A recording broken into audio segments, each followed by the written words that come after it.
যে কোনো ধরনের ডিসেবিলিটি থাকুক মেট্রো রেলে স্বাচ্ছন্দ্যে যেতে পারবে এবং যারা পার্সনস ওই ডিসেবল নিয়ে ঢাকা শহরে আগে চলাচল করতে পারতেন না তারা এখন স্বাচ্ছন্দ্যে মেট্রো রেলে চলাচল করতে পারছেন। নেক্সট, আমরা দেখি যে আমাদের এখানে যারা উপস্থিত স্টেক হোল্ডার আছেন তাদের সবারই একটা দাবি আমরা যেন একটা মেট্রো রেল অ্যাপস যেন আমরা চালু করি। We have been working with JICA. ওই প্রকল্পের মাধ্যমে আমরা একটা মেট্রো রেল অ্যাপস চালু করব। তার মেইন ফিচারটা থাকবে অনলাইন টপ আপ, যেটা সবাই চাচ্ছেন যে অনলাইন টপ আপ হলে ঘরে বসেই তারা ইয়ে করতে পারবেন। এগুলি আমরা মেইন কিছু ফিচার দিয়েছি, এটাই শেষ না, আরও যোগ করা যাবে, বিয়োগ করা যাবে। নেক্সট, মেট্রো রেল কীভাবে চলে সারা দুনিয়ার দিকে যদি চাই ±65% ফেয়ার থেকে আসে এবং বাকি 35% ± এটা নন ফেয়ার থেকে আসে। নন ফেয়ার থেকেই transit oriented hub, station plaza এবং অ্যাডভার্টাইজমেন্ট। আমরা অ্যাডভার্টাইজমেন্ট নিয়ে কিছু কাজ শুরু করেছি এবং বাকি জায়গাগুলোতে এখন আমরা কাজ শুরু করতে পারি না।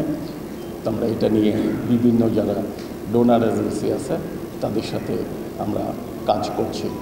মাননীয় প্রধানমন্ত্রীর কার্যালয় থেকে একটা সাবসিডাইজেশন ফর্মুলা তৈরি করার জন্য ফিন্যান্স বিভাগকে একটা ইনস্ট্রাকশন দেওয়া হয়েছিল, কারণ সাবসিডাইজেশন ফর্মুলা ছাড়া মেট্রো রেল চলতে পারে না, দুনিয়ার কোনো দেশেই চলতে পারছে না। যে এখন সেই জায়গাটাতে অর্থ বিভাগ কাজ করছে। আমরা আশা করি যে খুব দ্রুত আমরা একটা কিছু পেয়ে যাব। যে আমরা যদি দুনিয়ার দিকে তাকাই আমরা দেখব যে সেন্ট্রাল গভর্নমেন্ট অথবা লোকাল গভর্নমেন্ট এমআরটিকে সাবসিডি দিয়ে থাকে।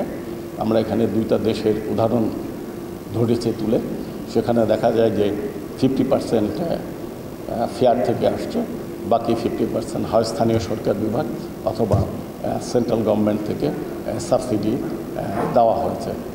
এর আগে একটা জিনিস আমাদের একটু মাথায় রাখতে হবে যে আমরা যে ফেয়ারটা ফিক্স করেছে সরকার, এটা অ্যাফোর্ডেবিলিটি অফ দ্য পিপল, মানুষের অ্যাফোর্ডেবিলিটি মাথায় রেখে তারা করেছে। আমরা এখন পর্যন্ত কারো কাছ থেকে কোনো সাবসিডি বা গ্র্যান্ট আমরা পাই নাই। রাদার আমরা আমাদের যে লোন, সেই লোনের টাকা আমরা পরিশোধ করে যাচ্ছি। ইতিমধ্যে আমরা 75 কোটি টাকা লোন 3 কিস্তিতে আমরা পরিশোধ করেছি। নেক্সট, যে আমরা একবার একটু দেখব যে সরকার মেনটেন্যান্স সব কিছু ভালো চলবে কি, এটা নির্ভর করে মেনটেন্যান্সের উপরে। আমাদের মেট্রো রেল প্রতি 6 বছর পরে পরে মেজর ওভারহেলিং করতে হয় এবং সেই মেজর ওভারহেলিং আমাদের এমআরটি লাইন 6-এর যদি আমরা চাই এই মেজর ওভারহেলিং করার জন্য আমাদের 1000 কোটি লাগবে। আমরা সরকারের কাছে করেছি, আবেদন করেছিলাম। সরকার আমাদের প্রথমবার 150 কোটি টাকা দিয়েছে। তখন ধারণা ছিল যে 6 বছর আসতে আসতে প্রতি বছরই কিছু আমরা পাবো, কিন্তু এরপরে আমরা আর পাই নাই। তবে আমরা পার্সু করে যাচ্ছি, বাকি 850 কোটি টাকা সেটা যেন আসে, তাইলে আমাদের অপারেশন এবং মেনটেন্যান্সটা খুব ভালোভাবে চলবে। তার সাথে একটা ডিপ্রিসিয়েশন আছে। এরপরেরটা জানি যে আমরা এখানে কিছু চ্যালেঞ্জের কথা বলছি। একটা হলো যে ভ্যাট, মেট্রো রেলের উপরে প্রথম একবার ভ্যাট আরোপ করা হয়েছিল। আমরা অনুরোধ করার প্রেক্ষিতে এটা জুন মাস পর্যন্ত এটা বন্ধ ছিল, কিন্তু তারপরে আবার সেই আদেশটাকে ক্যান্সেল করেছে। তার অর্থ হলো যে 1 জুলাই থেকে 15% ভ্যাট দিতে হবে। আমাদের একটা চ্যালেঞ্জ হচ্ছে যে 885 মিটার একটা রাস্তা, এটা আমাদের উত্তরা সাউথ স্টেশন থেকে শুরু করে ডিওএইচএসের দিকে, মিরপুর ডিওএইচএসের দিকে যে রাস্তাটা গিয়েছে, এই রাস্তাটার মালিকানা বাংলাদেশ সেনাবাহিনীর।